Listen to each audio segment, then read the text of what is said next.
සුබ දවසක් සියලු දෙනාටම ඉතින් මාර්තු මාසේ 19 වෙනිදාට දාලා රෙසිඩන්ස් දෙකක් ලබා දෙන්න හදන්නේ. ඒක වලදන අපි මේ වෙනද වගේම ලොස්ට් කවර් කරන් ස්ටාර්ට් වෙන්නේ. ටොප් 2 වගේම ටොප් 3 කියන ඔප්ෂන් තෝරාගෙන මේ ඔප්ෂන් තෝරන එකේ වගේම 1xbet account එකක් නැති කෙනෙක් account එකක් හදාන්න විදිහ ගැන දැනගන්න පුළුවන්. description එක බලන්න අපි ඔයාලට කරපු videos වල links දාලා තියෙනවා. අපි බලමු එහෙනම් මොනවද මේ අරන් තියෙන රෙසිඩන්ස් දෙක කියලා. පළවෙනි එක විදිහට අරන් තියෙන huntington course එකේ දෙවෙනි රේස් එකේ නම්බර 1 හරියටම රෑටයි 35ට මෙතනින් පටන් ගන්න හැන්ඩිකැප් වල ග්‍රේඩ් 4 එකක් පරලොන් 19 ආරක 37ක් තියෙනවා තරංකරු 7 දෙනෙක් ඉන්නවා හැබැයි මේ වෙනකොට නම්බර දැන්ට නෝට් රන් කරලා නැහැ කවුරුවත් අපි මේක ඇත්තටම බලාපොරොත්තු වෙන টপ 2 කියන ඔප්ෂන් එක ගොඩක් දුරට එකෙන් දෙන්නේ මේකේ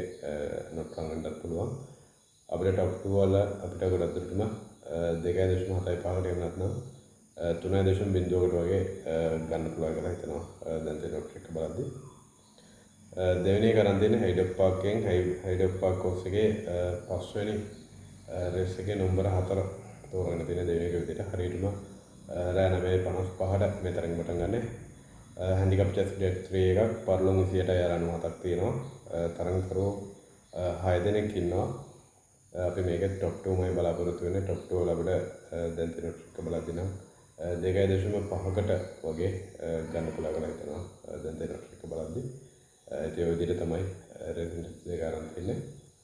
1xbet account එකක් නැති කෙනෙක්ට පුළුවන් description එක බලන්න අපි registration link එක දාලා තියෙනවට පුළුවන් link එකෙන් ගිහින් එහෙම නැත්නම් Google එකට ගිහිල්ලා 1xbet කියලා type කරලා එතෙන් දෙන website එකට ගිහින් SL host කියලා අපේ promo code එක දාලා account එකක් හදාන්න කරන පළවෙනි fit එකේ දෙන 35000ක් වෙනකම් series bonus amount එකක් ගන්න එහෙනම් ක්‍රම ජයවත් වේවි